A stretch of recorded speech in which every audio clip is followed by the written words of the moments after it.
যে কোনো একটা মাযহাব মানা ফরজ।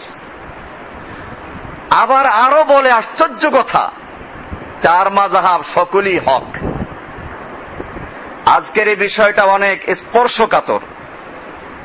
4 মাযহাব সকলই হক, এটা আজকে আপনাদের ক্লিয়ার হতে হবে।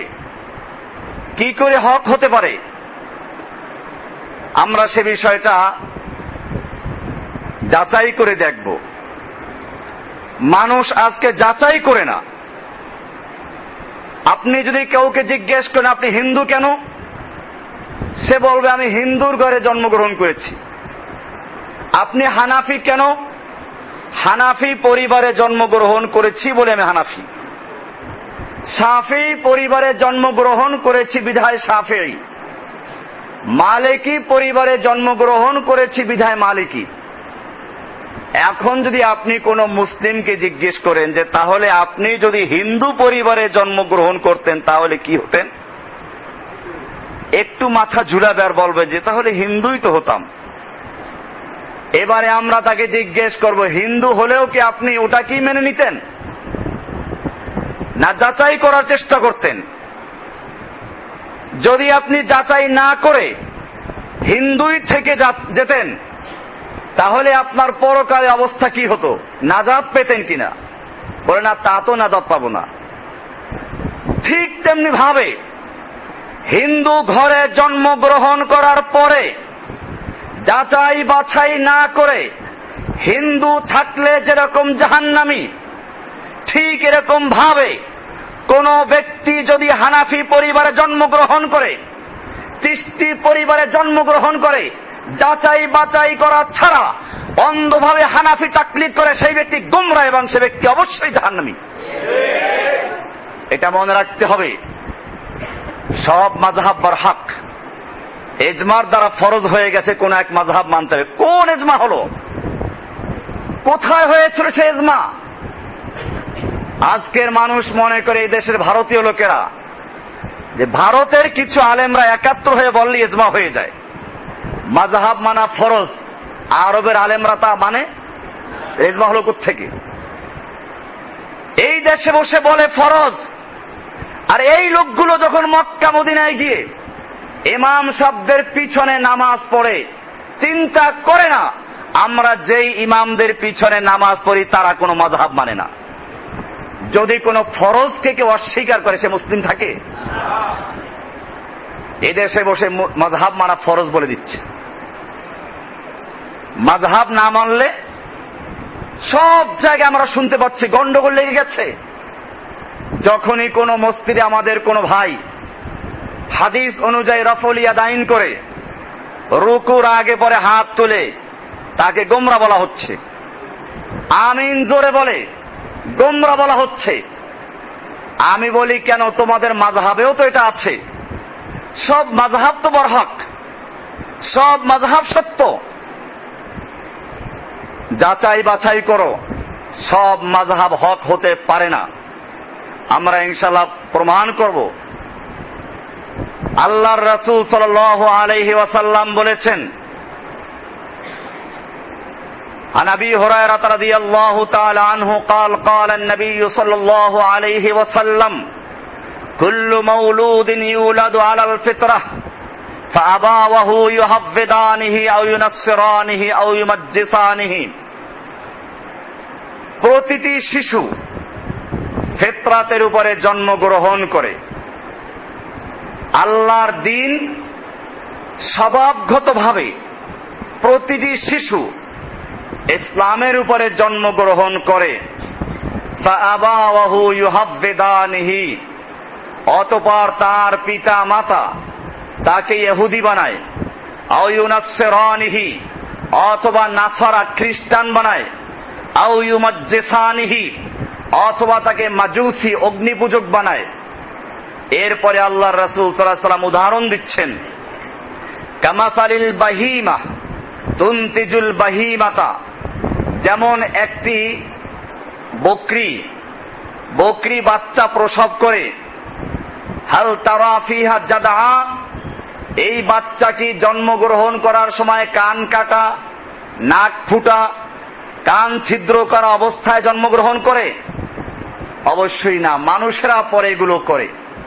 ঠিক এরকম ভাবে যেভাবে একটা মেষ শাবক সম্পূর্ণভাবে সুস্থ শরীর, সম্পূর্ণভাবে অঙ্গ প্রত্যঙ্গ নিয়ে জন্মগ্রহণ করে, ঠিক এরকম ভাবে প্রতিটি মানব সন্তান ইসলাম নিয়ে জন্মগ্রহণ করে, অতঃপর তার পরিবেশ তাকে বিভিন্ন গোত্রে, বিভিন্ন দলে বিভক্ত করে ফেলে।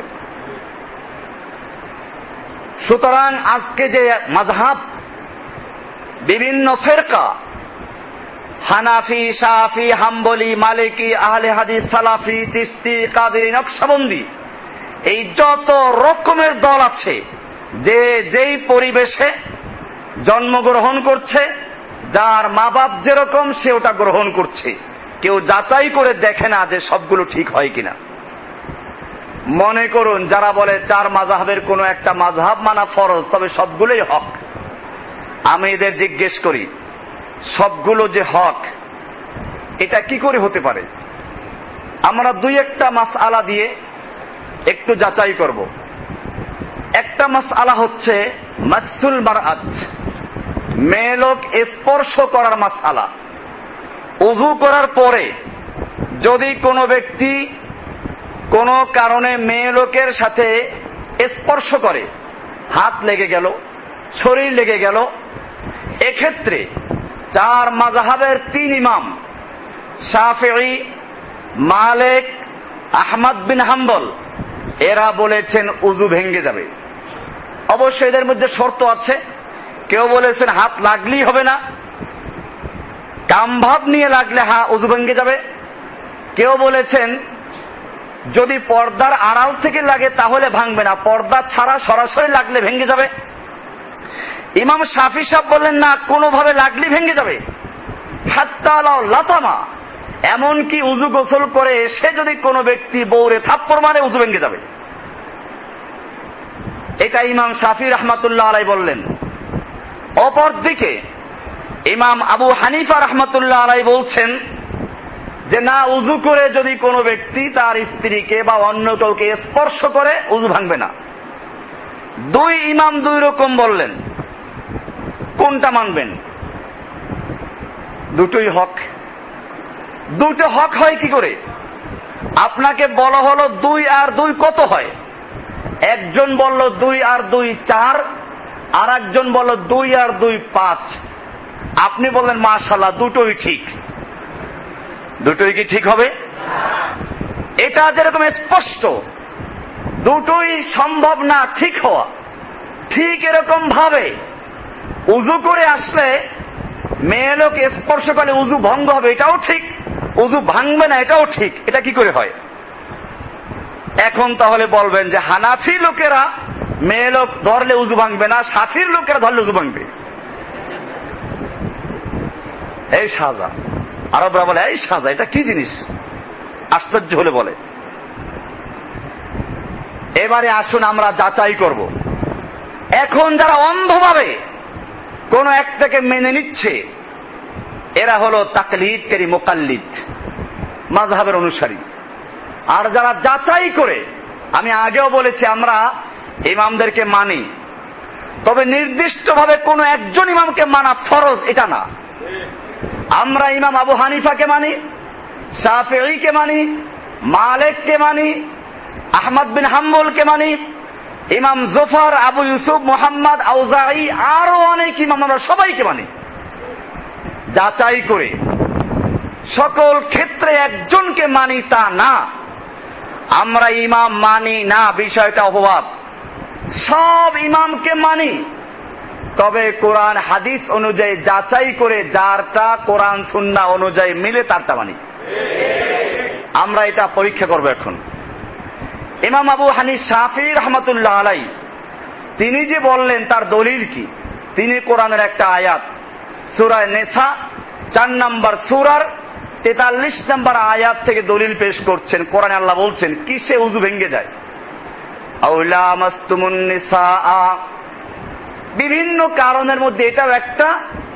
যে তোমরা যদি মহিলাদেরকে স্পর্শ করো। এখানে মূলত দুই রকম পড়া আছে।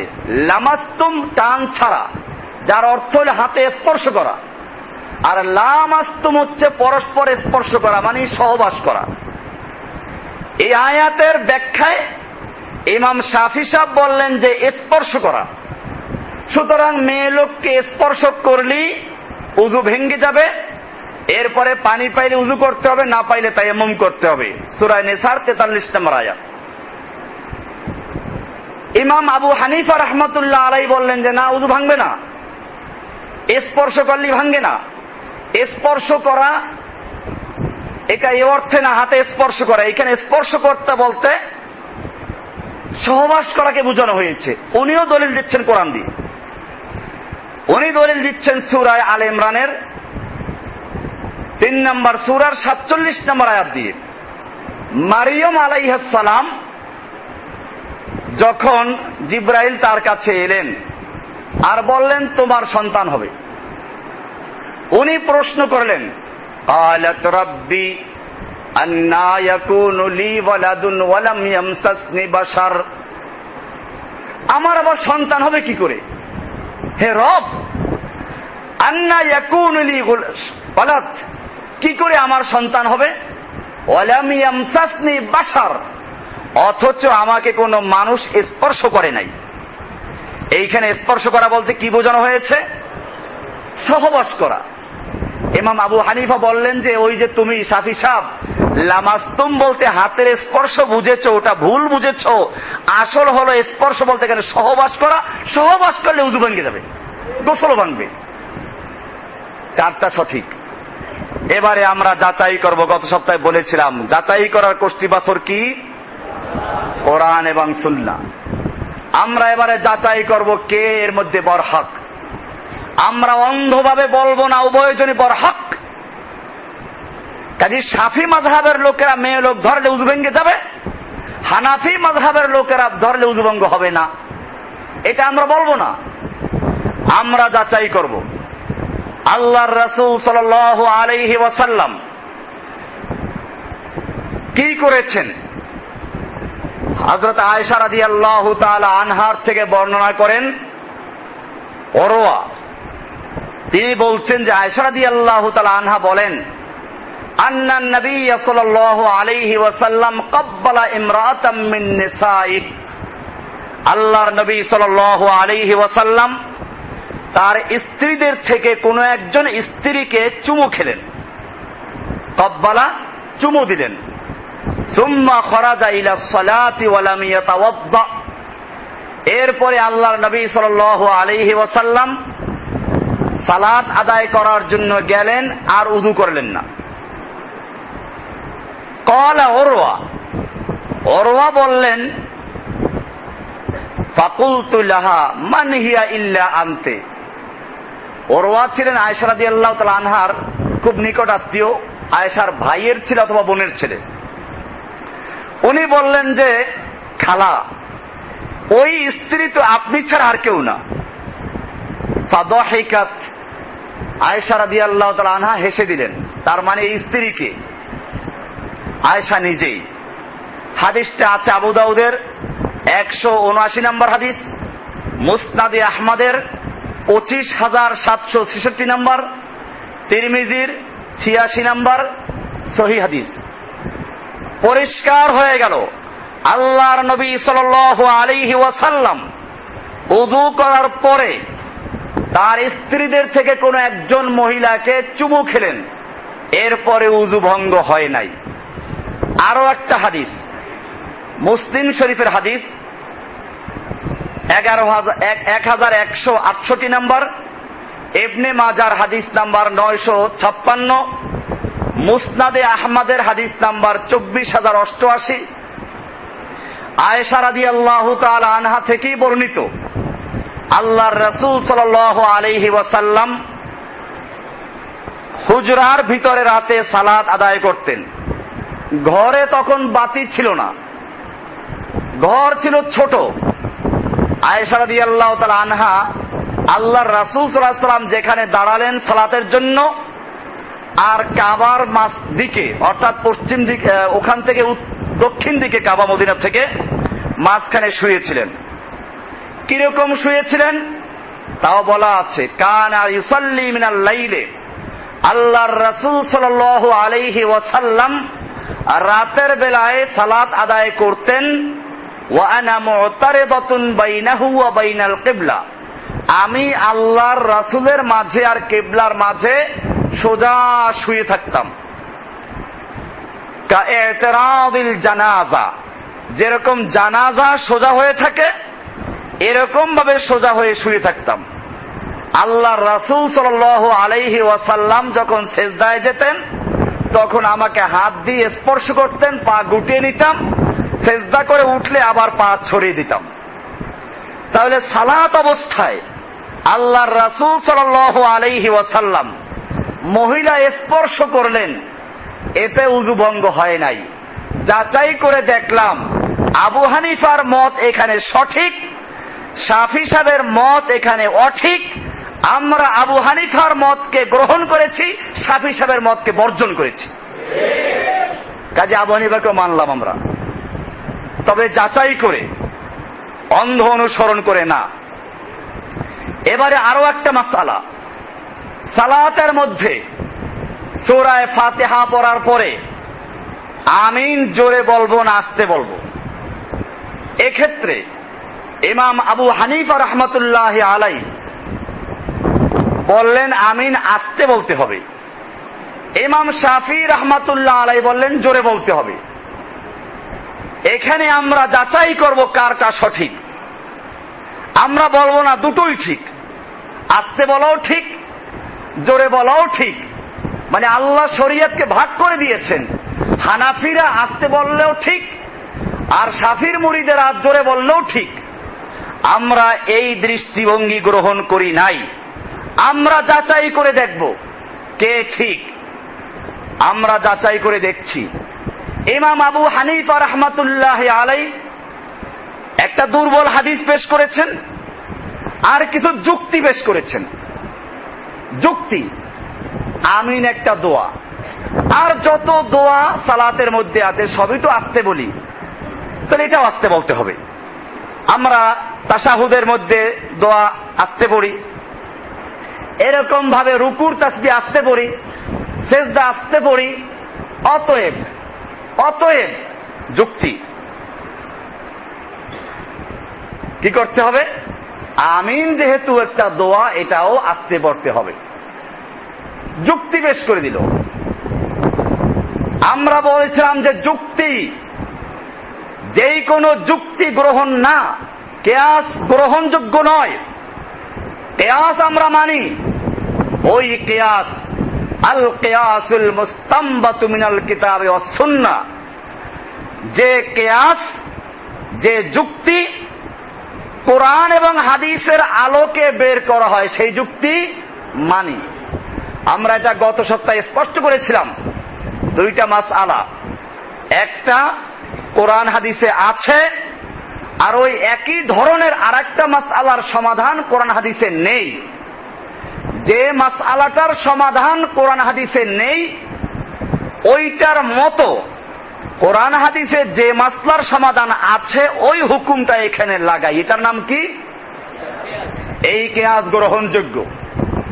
আর যেই কিয়াস কোরআন এবং হাদিসের থেকে বের করা হয় নাই, ওই কিয়াস সম্পর্কে বলেছিলাম এই ধরনের কিয়াস প্রথম যে ব্যক্তি করেছে, আরবরা বলে আব্বালু মান কাসা ইবলিস, সর্বপ্রথম যেই ব্যক্তি এই রকম কিয়াস করেছে, যুক্তি পেশ করেছে, তার নাম মিস্টার ইবলিস। ইবলিস বলেছিল আমি তো আগুনের তৈরি, আদম মাটির তৈরি, আগুন জ্বালাইলে উপরে উঠে, মাটি উপরে ছুড়লেও নিচে পড়ে, অতএব আগুনের সামনে মাটি নত হবে, মাটির সামনে আগুন নয়। এই যুক্তি পেশ করেছিল কে? তাহলে প্রথম কিয়াস, প্রথম যুক্তিবাদীর নাম কি? ইবলিস, শয়তান, লানাহুল্লাহ, আল্লাহ তাকে বড় অভিশাপ দান করুন।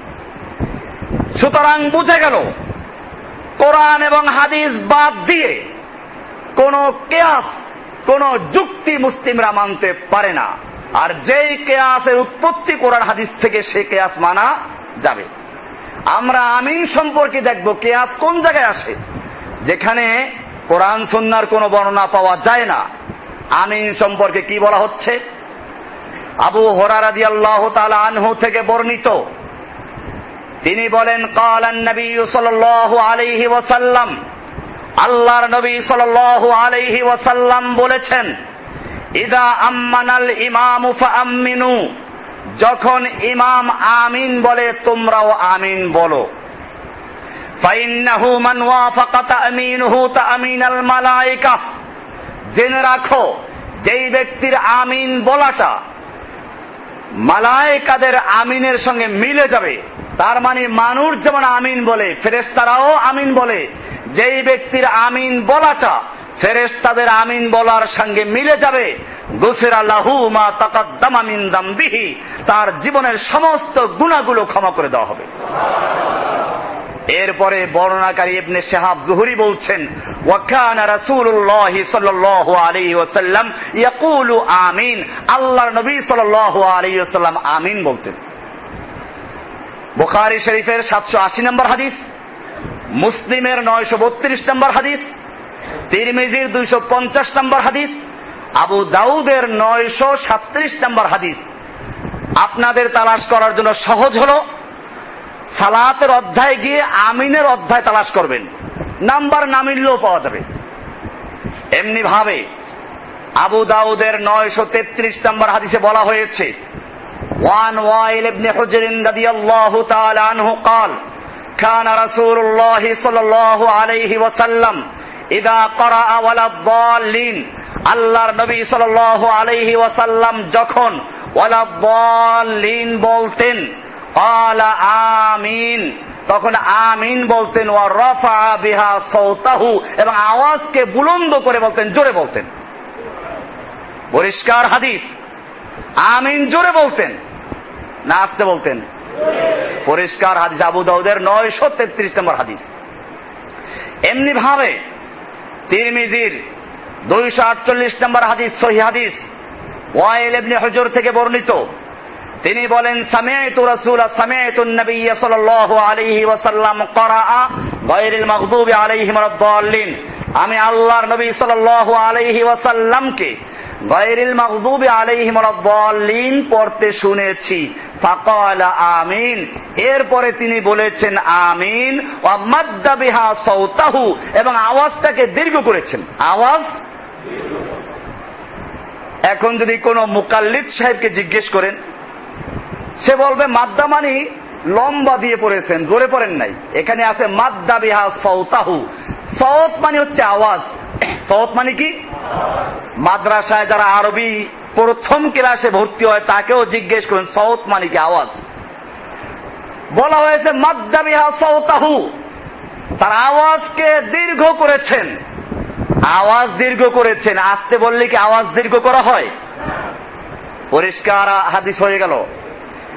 ইমাম বুখারী রাহমাতুল্লাহি আলাইহি আসাহুল কিতাবে বাদা কিতাবিল্লাহি as-সহিহুল বুখারী, আল্লাহর কিতাবের পরে, কোরআনের পরে এই জমিনে যত কিতাব আছে তার মধ্যে সবচেয়ে বিশুদ্ধ কিতাব হচ্ছে সহিহ বুখারী। ইমাম বুখারী শিরোনাম দিয়েছেন, একটা অধ্যায়ের শিরোনাম বলছেন, বুখারীর 780 নম্বর হাদিস দেখবেন, আমিনের অধ্যায়, উনি শিরোনামটাই দিয়েছেন বাবু জাহরিল ইমাম বিত-তামিম, ইমামের জোরে আমিন বলার অধ্যায়। ইমামের জোরে আমিন বলার অধ্যায়। এরপরে বলছেন, ওয়া কানা আবু হুরায়রা ইউনাদিল ইমাম লা তাফুতনি বি আমিন, আবু হুরায়রা ইমামদেরকে ডেকে বলতেন, আপনি আমাদের আমিন ফৌত করেন না, আমিন যেন ছুটে না যায়। জোরে বলেন, আমরা শুনতে পাই। আপনি আমিন বললে আমরাও বলতে পারবো, আমাদের আমিন বলা যেন ছুটে না যায়, আস্তে বলবেন না। এরকম ভাবে হাদিস আসছে আবু হুরায়রা থেকে, বুখারী হাদিস, আন্না নবী সাল্লাল্লাহু আলাইহি ওয়াসাল্লাম قال, নবী সাল্লাল্লাহু আলাইহি ওয়াসাল্লাম বলেছেন, ইদা আম্মানাল ইমামু ফাআমিনু, যখন ইমাম আমিন বলে তোমরাও আমিন বলো। ফাইন্নাহু, আমিন ইমাম যখন বলে তোমরা আমিন বলো। ইমাম যদি আমিন জোরে না বলে আমরা কেমনে বুঝবো যে ইমাম আমিন বললে আমিন বলতে হবে? পরিষ্কার হাদিস, ইদা আম্মানাল ইমামু, যখন ইমাম আমিন বলে, ফাআমিনু, তোমরাও আমিন বলো। ফাইন্নাহু মান ওয়াফাকা তা'মিনুহু তা'মিনাল মালায়েকা, কেননা যেই ব্যক্তির আমিন বলাটা ফেরেশতাদের আমিন বলার সঙ্গে মিলে যাবে, গফিরা লাহু মা তাকাদ্দামা মিন যামবিহি, তার পিছনের যত রকমের গুনাহ আছে, যত গুনাহ আছে সবগুলো মাফ করে দাও। ওয়া কানা রাসূলুল্লাহ সাল্লাল্লাহু আলাইহি ওয়াসাল্লাম ইয়াকুলু আমিন, আল্লাহর রাসূল সাল্লাল্লাহু আলাইহি ওয়াসাল্লাম নিজেও আমিন বলতেন। পরিষ্কার হয়ে গেল। হানাফিরা ইমাম আবু হানিফা বললেন আমিন আস্তে বলতে হবে, ইমাম শাফি সাহেব বললেন জোরে বলতে হবে। আমরা এক্ষেত্রে যাচাই বাছাই করে দালিল ভিত্তিক ইমাম শাফির মতটাকে সহি পেয়েছি, আমরা ওটা গ্রহণ করেছি, অতএব শাফি সাহেবকে আমরা মানি। আগের মাসলায় শাফি সাহেবকে বর্জন করেছিলাম, এই মাসলায় আমরা শাফিকে গ্রহণ করেছি, আবু হানিফাকে বর্জন করেছি। এটাই পরিষ্কার। দালিল ভিত্তিক যার কথা সহি হবে আমরা তা মানব। আর যদি কোরআন এবং হাদিসের দলিলের ভিত্তিতে কারো কথা না মিলে সে যত বড় ইমাম হোক যাই হোক আমরা তা বর্জন করে ছাড়ব। আরো একটা মাসালা দেখাচ্ছি, যারা বলে সবই ঠিক, চার মাযহাব সব হক, যে কোনো একটা মাযহাব মানা ফরজ। আমি আরো দেখাচ্ছি, সালাতের মধ্যে হাত বাঁধবেন না ছেড়ে দিবেন। ইমাম মালিককে ধরবে এবার রাহমাতুল্লাহি আলাইহি, আমরা শ্রদ্ধা করি সবাইকে। ইমাম মালিক রাহমাতুল্লাহি আলাইহি বললেন নামাজের মধ্যে, সালাতের মধ্যে হাত বাঁধা লাগবে না, ছেড়ে দাঁড়িয়ে থাকবে সোজাভাবে। যারা হজ করতে গেছেন তারা জানেন, আফ্রিকান দেশের মুসলমান যারা এমনি কালো কালো লম্বা, হাত ছেড়ে দিয়ে সোজা আজরানের মতো দাঁড়িয়ে থাকে, হাত বাঁধে না। অপরদিকে হানাফি শাফি এরা হাত বাঁধে। অবশ্য হাত বাঁধে যারা, তাদের মধ্যে আবার দুই গ্রুপ, এক গ্রুপ নাভির নিচে আর এক গ্রুপ বুকের উপরে। আমরা এক্ষেত্রেও যাচাই করব কোনটা সঠিক। আসুন, আল্লাহর নবী সাল্লাল্লাহু আলাইহি সাল্লামকে হাত ছেড়ে দিয়ে দাঁড়িয়ে থাকতেন নাকি হাত বাঁধতেন? যাচাই বাছাই যারা না করে তারা বলে ইমাম মালিকও বরহক, অন্যরাও বরহক, ছেড়ে দিয়ে সোজা দাঁড়িয়ে থাকাও ঠিক, আবার বাধাও ঠিক। আমরা বলি 2 আর 2 4ও ঠিক, 2 আর 2 5ও ঠিক। এটা যেমন অবাস্তব, ঠিক এরকম ভাবে এটাও ঠিক ওটাও ঠিক না, হয় না। আমরা এবারে যাচাই করছি, আমাদের কষ্টি পাথর আল্লাহ রাসূল দিয়েছেন, আল্লাহ তাআলা দিয়েছেন সূরা নিসার 59 নম্বর আয়াতে, ফাইন তানাযাতুম ফি শাইইন, যদি তোমরা কোনো বিষয়ে বিবাদে লিপ্ত হও, মতবিরোধ দেখা যায়, তাহলে বলবা যে সবটাই ঠিক না। আল্লাহ তাআলা বলছেন ফারুদ্দুহু ইলাল্লাহি ওয়ার রাসূল, তোমরা ওটাকে আল্লাহ এবং আল্লাহর রাসূলের কাছে ফিরিয়ে দাও। আল্লাহর কাছে ফিরিয়ে দেওয়ার মানে হচ্ছে কোরআনের সঙ্গে মিলাও, আর রাসূলের কাছে ফিরিয়ে দেওয়ার মানে হচ্ছে হাদিসের সঙ্গে মিলাও। যেটা হাদিস এবং কোরআন দিয়ে যাচাই করলে অনুযায়ী সহি মিলবে ওটা মানা যাবে। আমরা এবারে তালাশ করতে লাগলাম যে হাত আমরা সালাতের মধ্যে ছেড়ে দিয়ে দাঁড়িয়ে থাকবো নাকি বাঁধবো। আলী রাদিয়াল্লাহু তাআলা আনহু থেকে বর্ণিত, তিনি বলেন ইন্না মিনাস সুন্নাতি ফিস সালাতে, সালাতের মধ্যে সুন্নাহ হচ্ছে, সুন্নাহ মানে তরিকা। কোরআন এবং হাদিসে যদি সুন্নাহ বলা হয়, এই সুন্নাহর মানে হচ্ছে কি তরিকা, পদ্ধতি, মানে আল্লাহর রাসূলের পদ্ধতি হচ্ছে সালাতের মধ্যে ওয়াদউল কাফে আলাল কাফে তাহতা সুররা, হাতের উপরে হাতলি রাখা, কবজার উপরে কবজা রাখা, নাভির নিচে। হানাফিরা খুশি। আমরা বললাম হানাফিরা খুশি হোক আর যাই হোক, মাপতে হবে, তত পাওয়া গেল। ইমাম মালিকের বিরুদ্ধে চলে গেল, নাভির নিচে হাত বাঁধার দলিল পাওয়া গেল, হানাফিরা খুশি হলো। কিন্তু দুঃখের বিষয় হচ্ছে এই হাদিসটা সম্পর্কে সমস্ত ইমামদের বক্তব্য হলো হাদিসুন দাঈফুন, হাদিসের সনদ দুর্বল। হাদিসটা কি? দুর্বল, বিশুদ্ধ না, সহিহ না। এমনি ভাবে এটা ছিল সুনানে বাইহাকির 2435 নম্বর হাদিস, বাইহাকির হাদিস, যেটা বললাম যে নাভির নিচে হাত বাঁধা দলিল। আমাদের অনেক ভাইরা বুঝেন না, কয় যে হানাফিদের কোনো দলিল নাই। আরে ভাই দলিল আছে, না হইলে কমনে পাইল। তবে দলিলটা সহিহ না দুর্বল তা কি করতে হবে? যাচাই করতে হবে। এই যে দলিল পেশ করলাম, নাভির নিচে হাত বাঁধা দলিল পাওয়া গেছে কিনা, তার সমস্যা কি? সমস্যাটা কি? দুর্বল, এটা জানা থাকতে হবে, দুর্বল। এমনি ভাবে আরো হাদিস আছে, আসুন। আন আবি ওয়াইল রাদিয়াল্লাহু তাআলা আনহু قال قال আবু হুরায়রা আখযুল আকুফি আলাল আকুফি ফিস সালাতি তাহতা সুররা। এটা আবু দাউদের হাদিস। সালাতের মধ্যে হাতের সাথে হাত দিয়ে হাত ধরে রাখবে। আখজুল মানে পাকড়ানা, ধরা।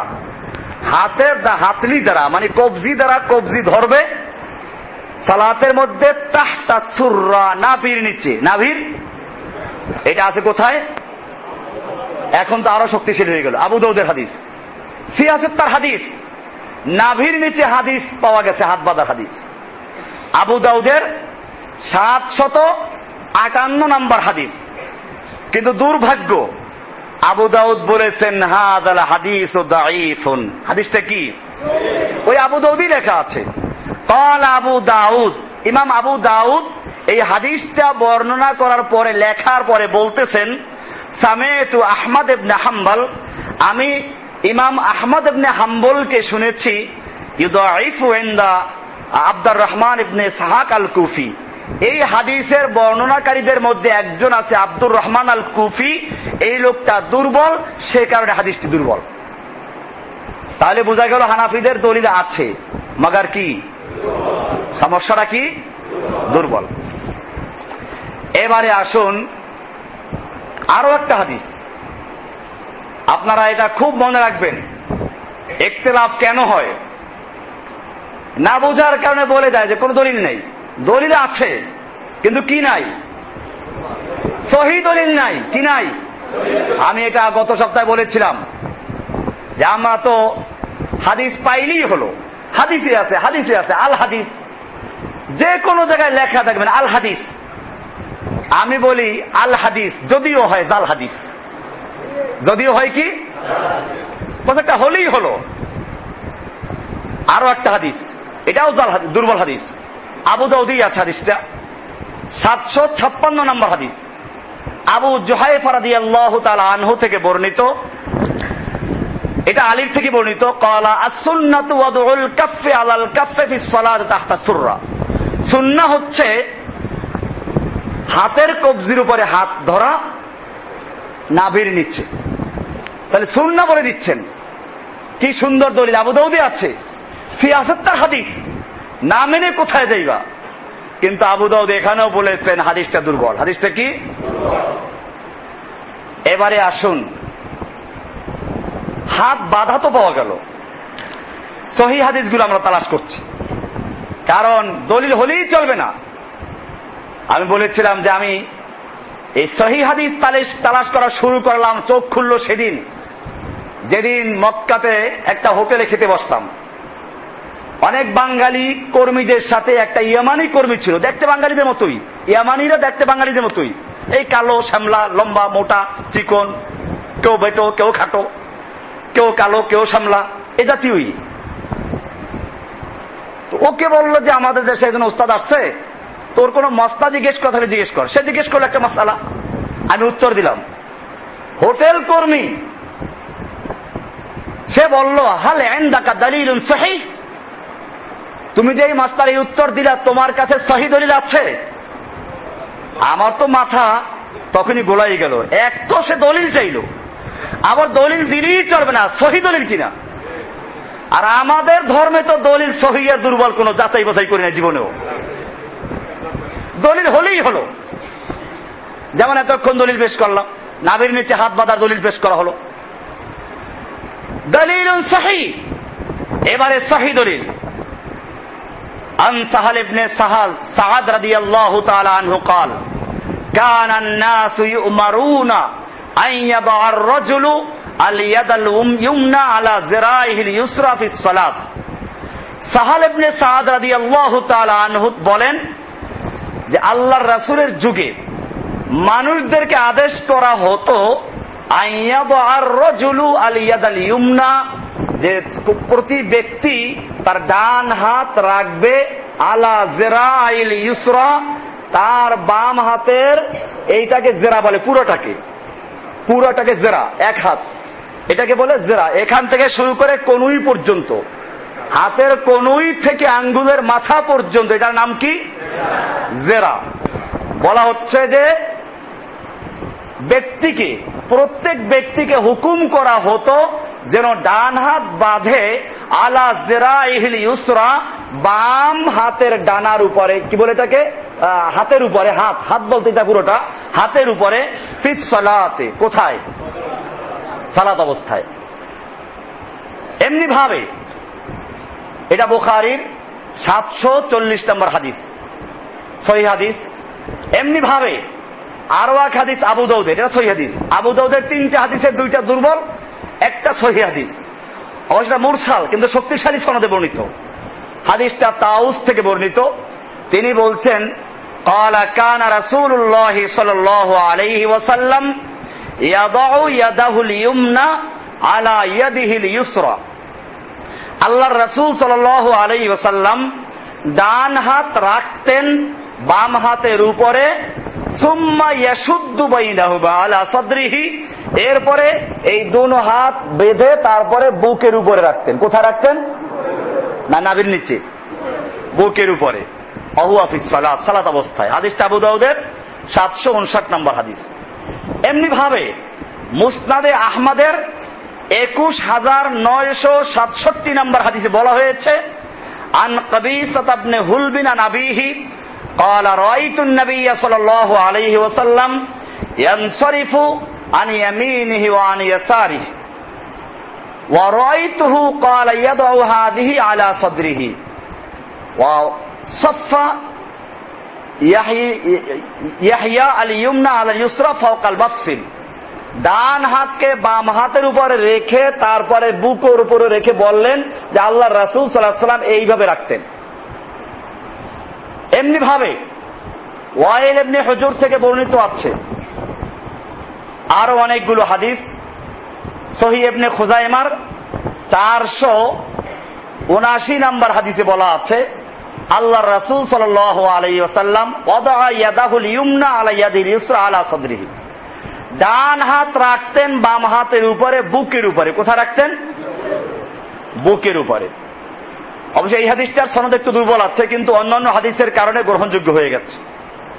এইভাবে পরিষ্কার হয়ে গেল সালাতের মধ্যে হাত ছেড়ে দিবে না বাঁধবে? কোথায়? নাভির উপরে না নিচে না বুকের উপরে? পরিষ্কার হয়ে গেল। আমরা যাচাই করে দেখলাম এই ক্ষেত্রে ইমাম মালিক রাহমাতুল্লাহ আলাইহিরটা সঠিক না, বরং অন্য ইমামদেরটা সঠিক। আমরা সেটা গ্রহণ করলাম। বিষয়গুলো ক্লিয়ার হচ্ছে। এমনি ভাবে রাফউল ইয়াদাইনে ক্বাবলার রুকু ওয়া সুজুদ, রুকুর আগে এবং রুকুর পরে হাত উঠানো যাবে কিনা। এমনি ভাবে 3 রাকাত 4 রাকাত বিশিষ্ট সালাতে 2 রাকাত থেকে দাঁড়াবার পরে হাত উঠানো যাবে কিনা। এগুলো হাদিসে কি বলে দেখব আমরা। ইমাম আবু হানিফা রাহমাতুল্লাহ আলাইহি বলেছেন না, উঠানো যাবে না, শুধু তাকবীরে তাহরিমা সহ উঠাতে হবে। অন্য ইমামরা বলছেন উঠাতে হবে। আমরা যাচাই বাছাই করে দেখব ইমাম আবু হানিফা রাহমাতুল্লাহ আলাইহি কি বলেন। মুসলিম শরীফে একটা হাদিস আছে যে লোকেরা সালাতের মধ্যে হাত উঠাইতো। আল্লাহর রাসূল সাল্লাল্লাহু আলাইহি ওয়াসাল্লাম বললেন তোমাদের হাতগুলো কি ঘোড়ার ল্যাজ যে বারবার উঠাও। এরপরে আর লোকেরা উঠানো বন্ধ করে দিল। আমরা বলি এই জন্য তারা বলে যে এটা শুরুর দিকে ছিল, পরে বাতিল হয়ে গেছে।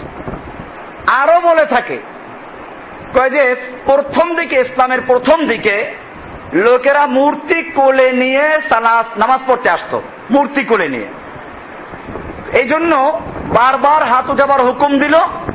এরকম যখন বারবার হাত উঠায় তখন মূর্তি ধপাস করে পড়ে যায় না, পরে ধপাস করে যাই হোক ভেঙ্গে চুরমার হয়ে যায়। এই জন্য প্রথম দিকে ছিল, পরে যখন মূর্তি আনলো না তো রহিত হয়ে গেল।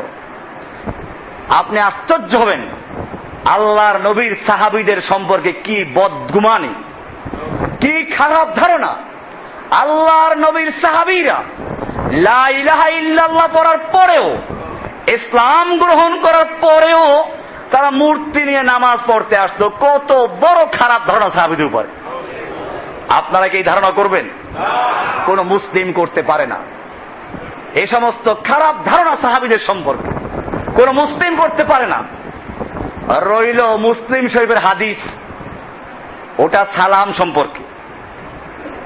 ইসলামের শুরুর দিকে সালাম দিলে মানুষেরা মুখে উত্তর দিত, পরবর্তীতে হাত দিয়ে ইশারা করত। নামাজে সালাম দিলে উত্তর দিতে হাত দিয়ে ইশারা করত। এটা পরবর্তীতে বাতিল হয়ে যায়। এই আব্দুল্লাহ বিন মাসউদ থেকে হাদিস আছে, তিনি বলেন আমরা যখন হাবাসায় হিজরত করে গেলাম তার আগে তো সালাম দিতাম, উত্তর দেওয়া হতো নামাজের মধ্যে। আমি যখন হাবশার থেকে আসলাম আল্লাহর নবীকে সালাম দিলাম নামাজরত অবস্থায়, উত্তর দিলেন না। আপনি যদি আপনার প্রিয় কোনো ব্যক্তিকে সালাম দেন আর সে উত্তর না দেয় কেমন লাগবে? 14 বছর পুরো আগে কি করেছি, কি অন্যায় করলাম, কেন উত্তর দিচ্ছে না, এই সব মনে করতে থাকবে। উনি এইরকম মনে করতে লাগলেন, কি অন্যায় করলাম, কেন আল্লাহর নবী উত্তর দিচ্ছেন না। এরপরে আল্লাহর নবী সালাম ফেরানোর পরে বললেন, ইন্না ফিস সালাতি লা শুগলান, সালাতের মধ্যেই কাজ আছে, কাজেই সালাতের মধ্যে আর উত্তর দেওয়া যাবে না, এটা রহিত হয়ে গেছে। ওইটা রহিত হয়ে গেছে ঠিক, কিন্তু রুকুর আগে আর রুকুর পরে যে হাত উঠানো এগুলো রহিত হয় নাই। এ সম্পর্কে হাদিস অনেকগুলো, প্রায় 50 জন সাহাবীর থেকে এই হাদিস বর্ণিত আছে রাফুল ইয়াদাইন সম্পর্কে। এর মধ্যে আছেন 4 খলিফা, 25 জন সাহাবী থেকে বর্ণিত, আশারায়ে মুবাশশারার মধ্যে অনেক সাহাবীর থেকে বর্ণিত, এবং সব হাদিসগুলো সহিহ, এবং প্রায় 400 সাহাবা কিরামদের আসার আছে। এমনি ভাবে ইমাম সুয়ুতি রাহমাতুল্লাহ আলাইহি রাফুল ইয়াদাইন সম্পর্কে যে হাদিসগুলোকে মুতাওয়াতির বলেছেন, ইমাম বুখারী রাহমাতুল্লাহ আলাইহি এই খালি রাফুল ইয়াদাইনের উপরে একটা কিতাব লিখেছেন, তার নাম জুজউ রাফুল ইয়াদাইন। কি নাম? জুজউ রাফুল ইয়াদাইন। একটা সম্পূর্ণ কিতাব হচ্ছে এই রাফুল ইয়াদাইনের হাদিসের উপরে। বুখারী শরীফ সব হাদিসের সব কিতাবে আছে। সালেম ইবনে আব্দুল্লাহ থেকে বর্ণিত, তিনি বয়ান করেন তার পিতা থেকে, আন্না রাসূলুল্লাহ সাল্লাল্লাহু আলাইহি ওয়াসাল্লাম কানা ইয়ারফাউ ইয়াদাইহি হাযওয়া মানকিবাইহি, আল্লাহর রাসূল সাল্লাল্লাহু আলাইহি ওয়াসাল্লাম 2 কাঁধ বরাবর হাত উঠাতেন। কখন? ইযা ইফতাতাহাস সালাতা, যখন সালাত শুরু করতেন, ওয়া ইযা কাব্বারা লির রুকুয়ে, আর যখন রুকুর জন্য তাকবীর বলতেন তখন হাত উঠাতেন, ওয়া ইযা রাফা রাসাহু মিনার রুকুয়ে, আর যখন রুকুর থেকে মাথা উঠাতেন তখনও হাত উঠাতেন, রাফাহুমা কাযালিকা আইদান, এরকমই হাত উঠাতেন যেমন প্রথমবার উঠাইছেন। হাদিসটা আছে বুখারীর 735 নম্বর হাদিস। রাফুল ইয়াদাইনের অধ্যায় দেখবেন, আপনারা হাদিসের নাম্বার আমি বারবার বলি, নাম্বার না মিললেও সহজভাবে তালাশ করার উপায় আছে। সালাতের অধ্যায় খুলে হাত উঠাবার অধ্যায় তালাশ করেন, পেয়ে যাবেন, খুব সহজে তালাশ করা যাবে। আরো একটা হাদিস, আন নাফিইন আন্না ইবনে ওমর, নাফে বর্ণনা করেন আব্দুল্লাহ ইবনে ওমর রাদিয়াল্লাহু তাআলা আনহু সম্পর্কে, কানা ইযা দাখালা ফিস সালাতে কাব্বারা, তিনি যখন সালাতে প্রবেশ করতেন তখন তাকবীর বলতেন, ওয়া ইযা রাকা'a রাফা ইয়াদাইহি, আবার যখন রুকু করতেন তখন হাত উঠাইতেন, ওয়া ইযা ক্বালা সামি আল্লাহু লিমান হামিদা, আবার যখন তিনি সামি আল্লাহু লিমান হামিদা বলতেন রাফা ইয়াদাইহি, তখন হাত উঠাইতেন। ওয়াইদা কামা মিনার রাকাতাইনে রাফা ইয়াদাইহি, আবার যখন 3 রাকাত বিশিষ্ট সালাত বা 4 রাকাত বিশিষ্ট সালাতের 2 রাকাত থেকে দাঁড়াইতেন তখন হাত উঠাইতেন। হাদিসটা বুখারীর 739 নম্বর হাদিস। পরিষ্কার হয়ে গেল। এমনি ভাবে আরো এক হাদিস মালিক ইবনে হুয়াইরিস রাদিয়াল্লাহু তাআলা আনহু থেকে বর্ণিত, আন্না রাসূলুল্লাহ সাল্লাল্লাহু আলাইহি ওয়াসাল্লাম, মালিক ইবনে হুয়াইরিস রাদিয়াল্লাহু তাআলা আনহু বলছেন যে রাসূলুল্লাহ সাল্লাল্লাহু আলাইহি ওয়াসাল্লাম কানা ইযা কাব্বারা, যখন তিনি তাকবীর বলতেন, রাফা ইয়াদাইহি, তখন তিনি হাত উঠাতেন, হাত্তা ইউহাদিয়া বিহিমা উযুনাইহি, 2 হাত কান বরাবর উঠাইতেন। আগে ছিল কাঁধ বরাবর, এখন কান বরাবর। আমরা 2 হাদিসের মধ্যে আমল কিভাবে, যে গোড়া থাকে কাঁধ বরাবর, আঙ্গুল থাকে কোন বরাবর, কান বরাবর, সব আমল হয়ে গেল।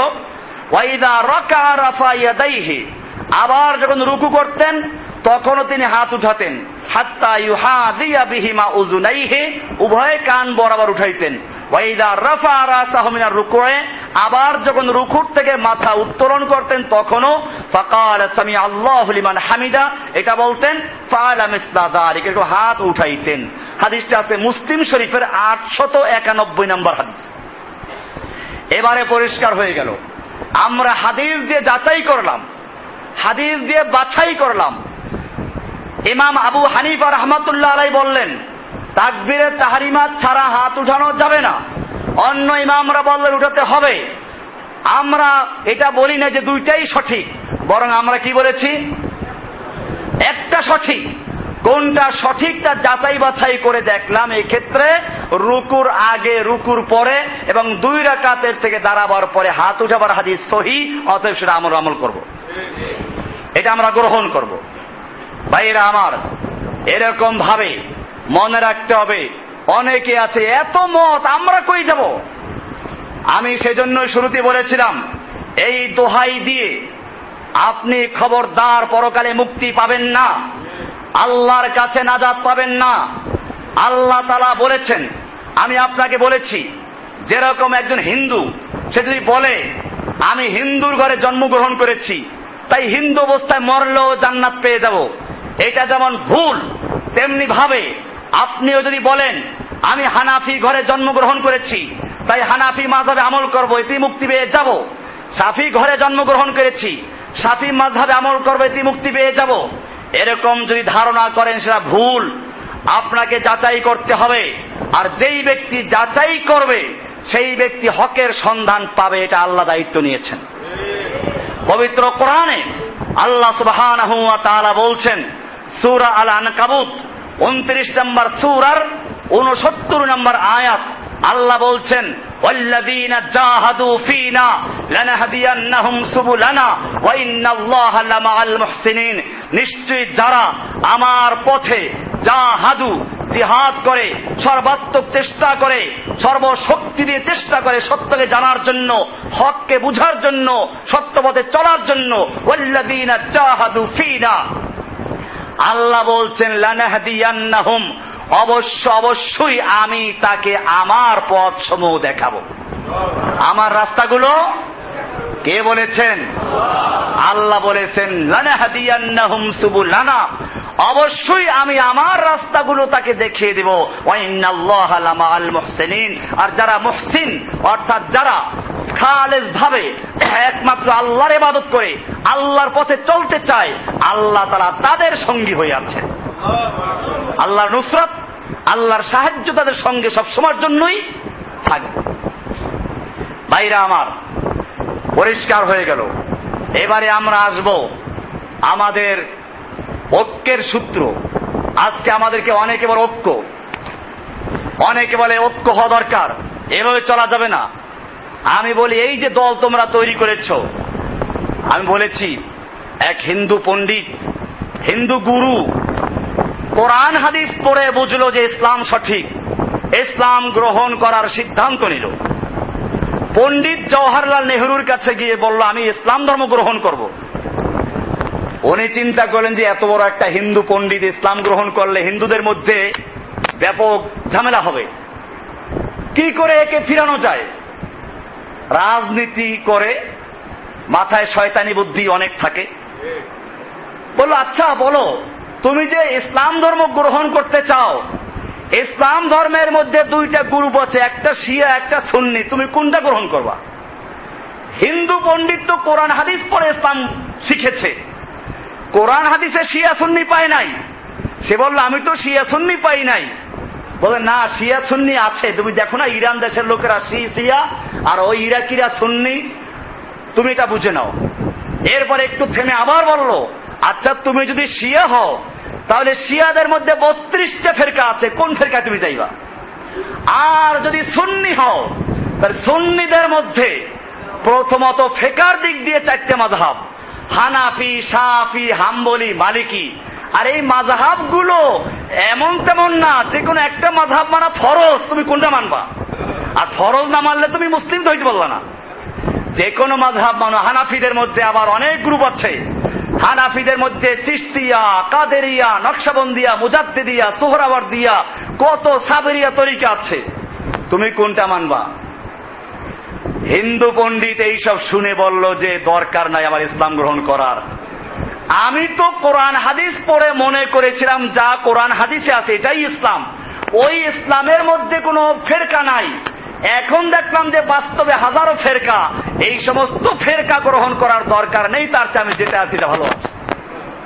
ভাইয়েরা আমার, আজকে মুসলিম জাতিকে মনে রাখতে হবে, অনেকে আছে, আমি এটা স্পষ্ট করে বলতে আমি শুরুতে বলেছি, আজকের আমার এই লেকচার অনেক স্পর্শকাতর লেকচার। এটাকে ভিত্তি করে নতুন করে আমাদের বিরুদ্ধে অনেক বিরোধী দাঁড়াবে। কারণ আমরা যখন গণতন্ত্রের বিরুদ্ধে বক্তব্য দেই আর বলি গণতন্ত্রের কুফরি মতবাদ, তখন গণতান্ত্রিক উপায়ে যারা ইসলাম কায়েম করার জন্য রাজপথে মিছিল করে, মিটিং করে, ভোট চায়, মারামারি করে, এই সবগুলো আমাদের বিরুদ্ধে দাঁড়িয়ে যায় যে গণতন্ত্র কুফরি মতবাদ। আমরা বলি কোরআনে স্পষ্ট বলা আছে, তারপরেও তারা মানে না। আমি এ বিষয়ে আজকে আলোচনা করছি না, কারণ আমার দিন টাইমের সঠিক পথ ওখানে কিনতে পাবেন। এটার মধ্যে লাস্টে দেখবেন গণতন্ত্র যে কুফরি মতবাদ এবং ছক একে দেখানো হয়েছে। গণতন্ত্র কি বলে, ইসলাম কি বলে, অন্ধ লোক যদি ওটাকে হাত দিয়ে দেখে আশা করি সেও বুঝতে পারবে যে কি আছে বইয়ের মধ্যে, এত ক্লিয়ার করে দেওয়া হয়েছে। এরপরে যখন বলি আমরা ইসলাম গ্রহণ করি, ওই ইসলাম যে ইসলামের বিনা 5টা, যে ইসলামের ইমানের শাখা 70-এর উপরে, আমরা 6 উসুল ভিত্তিক কোন ইসলাম মানি না, তখন আরেক দল আমাদের বিরুদ্ধে চলে গেছে। এরপরে তখন বললাম আমরা ওই ইসলাম মানি যে ইসলামে আল্লাহর মধ্যে বান্দার মধ্যে কোনো ভায়া মাধ্যম থাকে না, যে ইসলামে বলে না যেরকম প্রধানমন্ত্রীর কাছে গেলে একজন মন্ত্রী এমপির সুপারিশ লাগে, জজ সাহেবের কাছে কোনো কিছু বলতে গেলে একজন উকিল ধরা লাগে, আমরা ওই ইসলাম মানি না। আমরা বলি প্রধানমন্ত্রীর কাছে যদি কেউ সুপারিশ চায় সেটা ওই ব্যক্তির জন্য প্রয়োজন যাকে প্রধানমন্ত্রী চিনে না, ওই ব্যক্তির জন্য মন্ত্রী এমপির সুপারিশ লাগে। তোমাদেরকে আল্লাহ তাআলা চিনে না, কারণ তোমরা পীরের মুরিদ, তোমরা শয়তানের মুরিদ, তোমাদেরকে চিনে না, সেই জন্য সুপারিশ প্রয়োজন। আমরা আল্লাহর বান্দা, আমরা 5 ওয়াক্ত নামাজে পড়ি ইয়াকা নাবুদু, আল্লাহ আমরা কেবলমাত্র তোমারই গোলামি করি। আমরা হজ করতে গিয়ে বলি লাব্বাইক আল্লাহুম্মা লাব্বাইক, আল্লাহ আমরা তোমার কাছে হাজির। যে আল্লাহকে 5 ওয়াক্ত নামাজে সিজদা করি, যে আল্লাহকে বলি তোমার ইবাদত করি, যে আল্লাহর কাছে হজ করতে গিয়ে লাব্বাইক বলি, সেই আল্লাহ আমার কথা শুনেন। আমাদের জন্য আল্লাহর মধ্যে কোনো ভায়া মাধ্যমের প্রয়োজন নেই। আমরা সে আল্লাহর ইবাদত করি যে আল্লাহকে জজের সঙ্গে তুলনা করা যায় না। জজ কিছু জানে না, উকিলরা তর্ক বিতর্ক করে যুক্তি পেশ করে তার সামনে সত্যকে বের করার চেষ্টা করে। আমরা যে আল্লাহর ইবাদত করি সে আল্লাহ তাআলা আগে জানে, পিছে জানে, সামনে জানে, সব কিছু জানে, অতীত জানে, ভবিষ্যৎ জানে। সে আল্লাহর কাছে কোনো কিছু অজানা নেই। ওই আল্লাহর কাছে যুক্তি তর্ক দিয়ে কোনো উকিলের প্রয়োজন নেই আল্লাহকে জানাবার জন্য। আমরা সে আল্লাহর ইবাদত করি। তোমরা যেহেতু তোমাদের যে আল্লাহ সে আল্লাহ হয়তো সবকিছু জানে না, এই জন্য পীর সাহেবরা যুক্তি তর্ক দিয়ে উকিলের মতো ওই আল্লাহকে বুঝায়, তারপরে তোমাদের কথা শুনতে পারে। যখন আমরা এই কথা বলি তখন পীরের মুরিদের গোষ্ঠী যত আছে সবগুলো আমাদের বিরুদ্ধে দাঁড়িয়ে যায়। এরপরে শুনুন, আমরা যখন বলি আল্লাহর জমিনে আল্লাহর দ্বীন কায়েম করার জন্য রাসূলের পদ্ধতি আসবে, বই পড়বেন, তখন আরো কিছু লোক বিরুদ্ধে চলে যায়। এরপরে যখন বলি ইসলামে ফেরকা তৈরি করা জায়েজ নেই, তখন আরো কিছু লোক তৈরি হয়ে যায়। আপনি মনে করবেন না আহলে হাদিস সালাফি, আপনি বলেন যে হানাফি সাফি বলা এটা ফেরকা। আমি মনে করি আহলে হাদিস সালাফি এইগুলো নাম দাও, এটাও একটা ফেরকা। আপনি বলবেন আহলে হাদিস কাকে বলে? আপনি বলেন কোরআন এবং হাদিস মানি, এই জন্য আহলে হাদিস। আমি আপনাকে জিজ্ঞেস করতে চাই, কোরআন হাদিস মানেন বলে আহলে হাদিস, কোরআন এবং হাদিসের কোন জায়গায় বলা আছে আহলে হাদিস? কোন আয়াতে বলা আছে আহলে হাদিস? কোন হাদিসে বলা আছে আহলে হাদিস বলে তোমাদের পরিচয় দাও? কোন হাদিসে নাই। তাহলে কোরআন এবং হাদিসে নাই, এরপরও আপনি নাম দিচ্ছেন আহলে হাদিস আর দাবি করেন আপনি কোরআন হাদিস মানেন। এটা ভুল। আল্লাহর নবীর পরিচয় আহলে হাদিস ছিল না, সাহাবায়ে কেরামদের পরিচয় আহলে হাদিস ছিল না। এমনি করে বলবেন সালাফি, সালাফি বলবেন। বুখারীর একটা হাদিসে আছে, নেমাস সালাফ আনা, আমি তোমার জন্য উত্তম সালাফ। সালাফ মানে হলো পূর্বের লোক। আমি তোমার জন্য, আয়েশা রাদিয়াল্লাহু তাআলা আনহা যখন হযরত ফাতেমা রাদিয়াল্লাহু তাআলা আনহা যখন কাঁদতে লাগলেন আল্লাহ নবীর কথা শুনে যে তিনি চলে যাবেন, আল্লাহর রাসূল সাল্লাল্লাহু আলাইহি ওয়াসাল্লাম তাকে সান্ত্বনা দিয়েছিলেন যে আমি তোমার জন্য নেমাস সালাফ, উত্তম সালাফ। এখান থেকে সালাফুস সালেহিন, পূর্বকার সালেহ সালফে সালেহিনদের অনুসরণ করি, এখান থেকে সালাফি। আমি জিজ্ঞেস করতে চাই, সাহাবায়ে কেরাম কি সালাফি নাম দিয়েছিলেন? বা কোরআন হাদিসে এরকম সালাফি বলে কোনো কিছু আছে নাকি? কোনো কিছুই নাই। এই নামগুলো কেন দেওয়া হলো? এই নামগুলো বলবেন যেটা পরিচয় থাকা দরকার। পরিচয় থাকা দরকার, এই জন্যই তো সবাই পরিচয় দিয়ে এক একটা দল তৈরি করছে, প্রত্যেকটা গ্রুপ দল তৈরি করছে। যখন শিয়াদের জন্ম হলো, তখন একদল লোক শিয়াদের থেকে নিজেদেরকে আলাদা করার জন্য বা নাম বের করলো সুন্নি। কি নাম বের করলো? তাদের যুক্তি আছে। আবার যখন সুন্নিদের মধ্যে বিভিন্ন রকমের দল তৈরি হলো, হানাফি, শাফি, হাম্বলি, মালিকি, তখন তারা একে অপরের থেকে আলাদা করার জন্য এই পরিচয়গুলো গ্রহণ করা শুরু করলো। এরপরে যখন দেখলো হানাফি, শাফি, হাম্বলি, মালিকি এগুলোও ফিরকা, তখন আর এক দল তৈরি করলো যে তাহলে আমরা এই আবু হানিফার তরিকা মানি না, শাফির তরিকা মানি না, মালিকের তরিকা মানি না, হাম্বলের তরিকা মানি না, আমরা আল্লাহর রাসূলের তরিকা মানি, অতএব আমাদের নাম মুহাম্মাদি, মুহাম্মাদি তরিকার লোক। আল্লাহ নবীর সাহাবীরা নিজেদেরকে মুহাম্মাদি তরিকার লোক দাবি করেছেন। আর মুহাম্মাদি তরিকা যখন একদল দাবি করলো, তাহলে আর এক দল চিন্তা করবে এর চেয়ে উপরে আল্লাহ আছেন, কাজে আমরা আল্লাহর তরিকার লোক, আল্লাহি এলাহি, দিন এলাহি। তখন আকবরের দল চলে আসবে। বাদশাহ আকবর নাম দেয় না একটা, কি নাম দিয়েছিল? দিন এলাহি জন্মগ্রহণ করবে আরেকটা। এই জন্য বলে মুহাম্মাদি তরিকা, আল্লাহর নবীর তরিকা আমরা চলবো ঠিক, তাই বলে মুহাম্মাদি তরিকা নাম দেওয়া হয় নাই। আমরা সালাফে সালেহিনদের তরিকায় চলবো, তাদেরকে শ্রদ্ধা করি, তাই বলে সালাফি বলা যাবে না। এমনি ভাবে কোরআন এবং হাদিস মানবো, তাই বলে আহলে হাদিস নাম দেওয়া। আবু হানিফার কথা কোরআন হাদিস অনুযায়ী মিললে আমরা মানবো, তাই বলে হানাফি নাম দেওয়া যাবে না। এইভাবে কোন ফিরকা ইসলাম তৈরি করতে বলে নাই, আলাদা পরিচয় দেওয়ার অধিকার কাউকে দেয় নাই। কোরআন পরিষ্কার করে দিয়েছে আমাদের পরিচয় কি। আমি আলোচনা বহুবার করেছি, যেহেতু বিষয়ের সাথে সম্পৃক্ত, সংক্ষিপ্ত আকারে বলে দিচ্ছি। সূরা বাকারার 132, সূরা বাকারার 136, সূরা আলে ইমরানের 52, সূরা আলে ইমরানের 102, সূরা হুদের 14, সূরা নামলের 81, সূরা আনকাবুতের 46, এমনি ভাবে সূরা যুখরুফের 69 থেকে 71, এমনি ভাবে সূরা কসাসের 52, এমনি ভাবে সূরা হিজরের 2 এবং 3, সূরা বাকারার 128, এমনি ভাবে সূরা আনআমের 162 এবং 163, সূরা ইউনূসের 82, সূরা 72, সূরা হজের 78, সূরা নামলের 91, সূরা ফুসসিলাত 33, সূরা আহকাফের 15, সূরা জিনের 14। এই সব আয়াতগুলোতে বলা আছে তোমাদের নাম মুসলিম, তোমাদের পরিচয় কি? মুসলিম। আয়াত বলতে গেলে অনেক সময় লাগবে। আল্লাহ তাআলা বলছেন সূরা বাকারার 132 নম্বর আয়াতে, ওয়াসা বিহা ইব্রাহিম বানিহি ওয়া ইয়াকুব, ইব্রাহিম আলাইহিস সালাম এবং তার সন্তানদেরকে এবং ইয়াকুব তার সন্তানদেরকে ওসিয়ত করছেন, ইন্নাল্লাহা আস্তাফা লাকুমুদ দীনা, ও আমার সন্তানেরা, আল্লাহ তাআলা তোমাদের জন্য একটা দিন নির্বাচন করেছেন, মনোনীত করেছেন, ফালা তামুতুন্না ইল্লা ওয়া আনতুম মুসলিমুন, অতএব তোমরা মৃত্যুবরণ করো না মুসলিম ছাড়া। কি ছাড়া? তার উপর পরিচয় আছে।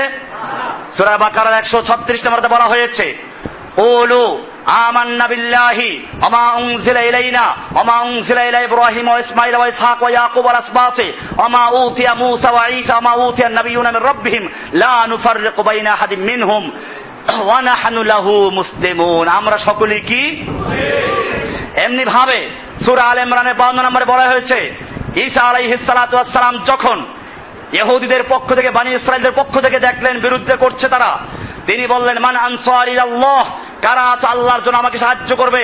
ক্বালাল হাওয়ারিয়ুনা, হাওয়ারিনরা বললেন, নাহনু আনসারুল্লাহি, আমরা আল্লাহর জন্য আপনার সাহায্যকারী। আমান্না বিল্লাহি, আমরা আল্লাহর প্রতি ঈমান আনলাম। ওয়াশহাদ বিআন্না মুসলিমুন, আপনি সাক্ষী থাকুন আমরা সকলে মুসলিম। আমরা সকলে কি?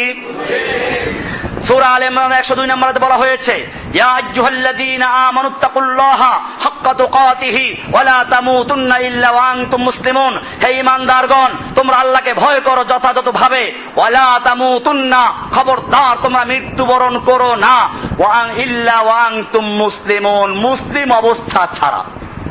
মুসলিম। সূরা হুদের 14 নম্বরে বলা হয়েছে, ফাইল্লাম ইয়াস্তাজিবু লাকুম ফা'লামু আন্নামা উনজিলা বিইলমিল্লাহ ওয়া আন লা ইলাহা ইল্লা হুয়া ফাহাল আনতুম মুসলিমুন, তোমরা কি মুসলিম হবে না অন্য কিছু হবে?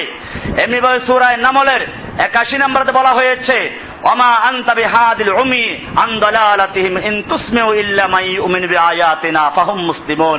হে নবী, আপনি অন্ধ লোকদেরকে পথভ্রষ্টতা থেকে, গুমরাহি থেকে আপনি হেদায়েত দিতে পারবেন না, ইল্লা মান ইউমিনু, তবে যারা ঈমান আনবে আমার আয়াতের প্রতি, ফাহুম মুসলিমুন, তারা মুসলিম, আপনি তাদেরকে হেদায়েত করতে পারবেন। কাদেরকে হেদায়েত করতে পারবেন? মুসলিমদেরকে। না আর কোন পরিচয় আছে? খুব খেয়াল করবেন, কোন পরিচয় নাই। আহলে হাদিস, সালাফি, হানাফি, শাফি, হাম্বলি, মালিকি, কোন পরিচয় নেই। সব কিছু বাতিল হয়ে পরিচয় শুধু একটা, কি? এমনি ভাবে আপনারা জানেন সূরা আনকাবুতের 46 নম্বরে আল্লাহ বলছেন, ওখানেও আছে, ওয়া ইন্নামা ওয়া ইলাহুনা ইলাহুকুম ওয়াহিদ ওয়া নাহনু লাহু মুসলিমুন।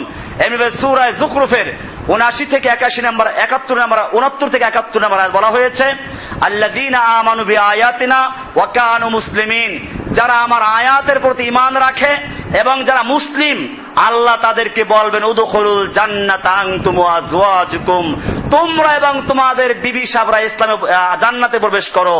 এরপরে বিস্তারিত আলোচনা আছে। এমনি ভাবে সূরা কসাসের 52 নম্বরে বলা হয়েছে, আল্লাহ তাআলা বলছেন, আল্লাযীনা আতাইনাহুমুল কিতাবা মিন ক্বাবলিহি হুম বিহি ইউমিনুন ওয়া ইযা ইউতলা আলাইহিম ক্বালু আমান্না বিহি ইন্নাহুল হাক্কু মির রাব্বিনা ইন্না কুন্না মিন ক্বাবলিহি মুসলিমিন।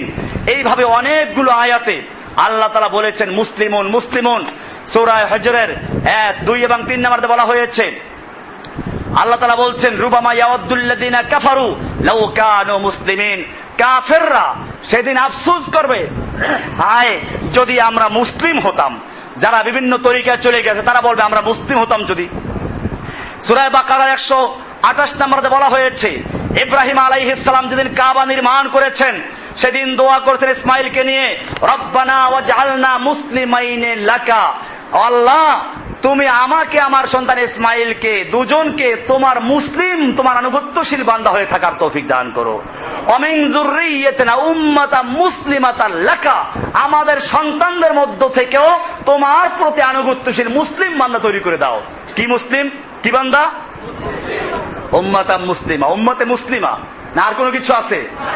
এমনি ভাবে সূরা আনআমের 162-63 নম্বরে বলা হয়েছে, কুল ইন্না সালাতি ওয়া নুসুকি ওয়া মাহইয়ায়া ওয়া মামাতি লিল্লাহি রাব্বিল আলামিন, বলো আমার সালাত, আমার কুরবানি, আমার হজ, আমার জীবন, আমার মরণ সবকিছু আল্লাহর জন্য, লা শারীকা লাহু, তার কোনো শরীক নেই, ওয়া বিযালিকা উমিরতু, এবং আমি এটাই আদিষ্ট হয়েছি, ওয়া আনা আফযালুল মুসলিমিন, এবং আমি প্রথম মুসলিম। আমি কি? প্রথম মুসলিম যারা, তার মধ্যে আমি একজন। এমনি ভাবে সূরা ইউনূসের 72 নম্বরে বলা হয়েছে, ফাইন তাওয়াল্লাউ, হে নবী আপনার কথা যদি তারা না শুনে মুখ ফিরিয়ে নেয় কোনো অসুবিধা নেই, ফামা সাআলতুকুম মিন আজরিন, আপনি বলে দিন, আমি তোমাদের কাছে কোনো বিনিময় চাচ্ছি না। ইন আজরিয়া ইল্লা আলাল্লাহি, আমার বিনিময় তো শুধুমাত্র আল্লাহর কাছেই। ওয়া উমিরতু আন আকুনা মিনাল মুসলিমিন, আমাকে আদেশ করা হয়েছে মুসলিম হওয়ার জন্য। কি হওয়ার জন্য? উমিরতু, আমাকে আদেশ করা হয়েছে কিসের জন্য? মুসলিম হওয়ার জন্য। এটা আছে সূরা ইউনূসের 72 নম্বর আয়াতে।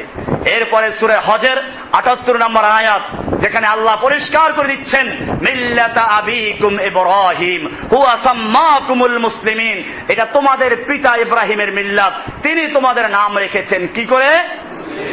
না আর কিছু আছে? মুসলিম ছাড়া আর কিছু নেই। আল্লাহর নবীর নামের সঙ্গে মুসলিম ছাড়া কিছু ছিল না। সাহাবায়ে কেরামদের নামের সঙ্গে মুসলিম ছাড়া কিছু ছিল না। তাবেঈনদের নামের সঙ্গে মুসলিম ছাড়া কিছু ছিল না। এমনকি যে ইমামদের নামে মাযহাব তৈরি করা হয়েছে, ইমাম আবু হানিফা, শাফিঈ, মালিক, আহমদ হাম্বল রাহমাহুল্লাহ, আল্লাহ তাদের সকলের উপর রহমত নাজিল করুন। আমরা তাদের দোষ দেই না, কারণ তারা কেউ বলেন নাই আমাদের নামে মাযহাব তৈরি করো। প্রত্যেকেই বলেছেন ইযা সাহাল হাদিস ফাহুয়া মাযহাবি, যেটা সহিহ হাদিস প্রমাণিত হবে ওটাই আমার মাযহাব। ইমাম আবু হানিফা বলেছেন, লা ইয়াজুযু লিআহাদিন আন ইফতিয়া বিকাউলিনা হাত্তা ইয়ালামা মিন আইনা কুলনা, কোন ব্যক্তির জন্য বৈধ হবে না, জায়েজ হবে না আমার কথা দিয়ে ফতোয়া দেওয়া যতক্ষণ পর্যন্ত সে না যাচাই করবে আমি কোরআন সুন্নাহর কোন সূত্র থেকে বললাম। কে বলেছেন? আমরা ইমামদেরকে শ্রদ্ধা করি, কারণ তারা কেউ বলে যান নাই আমাদের নামে মাযহাব তৈরি করো। তারা সকলেই কোরআন ও হাদিসের কাজ করে গেছেন। আপনি বলবেন আপনি কি তাহলে ওনাদের চেয়েও বড়? এই প্রশ্ন করবে। আমি আপনাদেরকে পরিষ্কার করে দেই, বড় না। আসল রহস্য হচ্ছে এই, এখন আমরা যদি চেষ্টা করি একটা সিডির ভিতরে বুখারী মুসলিম সহ, আমার কাছে সিডি আছে 16,000-এর চেয়েও বেশি কিতাব আছে এক সিডির ভিতরে। আর সেই কিতাবগুলো কিরকম আপনারা যারা বাসায় গেছে তারা দেখেছেন। এক এক কিতাব 20 খণ্ড 25 খণ্ড। এইখানেও কিছু নমুনা আছে, নাম দেখলেই বুঝবেন কিতাবের নাম শুরু হয়েছে ওই কোণার থেকে এই কোণায় শেষ হয়েছে। এইরকম 20-25 খণ্ডের এক এক কিতাব। এইরকম কিতাবের কত 16,000 কিতাবের একটা সিডি আছে। আমরা একটা টিপ দিলে হাদিস কোন যায় যে এক এক টিপে এক এক সব কপি চলে আসছে। এখন আমাদের এত বড় একটা শীট তৈরি করতে, লেকচার তৈরি করতে সময় লাগে 1 ঘন্টা। ভাইরা আমার, বলার উদ্দেশ্য হচ্ছে আমরা ইমামদের চেয়ে বড় না কেউ। আমি তো নাই, তুলনাই করা যায় না। ওনাদের সামনে আমরা ছোট একটা ছাত্র সমতুল্য না। বল তাহলে বিষয়টা কি? বিষয়টা হচ্ছে এই, ওনাদের সময় হাদিসগুলো এরকম সব সংকলিত হয় নাই। সে অনুযায়ী তাদের তার কাছে যে হাদিস পৌঁছেছে সে অনুযায়ী তারা হকের দাওয়াত দিয়েছেন। এখন যেহেতু সবগুলো যাচাই হয়ে গেছে, আর ওনারাও বলে গেছেন যে আমরা যা আমাদের কাছে এসেছে তা অনুযায়ী করেছি, কিন্তু এরপরেও যদি তোমাদের কাছে কোনো সহিহ হাদিস পৌঁছে তোমরা সহিহ হাদিসকে আমল করবে, আমাদের কথা বাতিল করে দিবে। আমরা এই জন্য ইমামদেরকে শ্রদ্ধা করি। আমরা বলি আমরা মুসলিম। ওনাদের পরিচয় ছিল কি?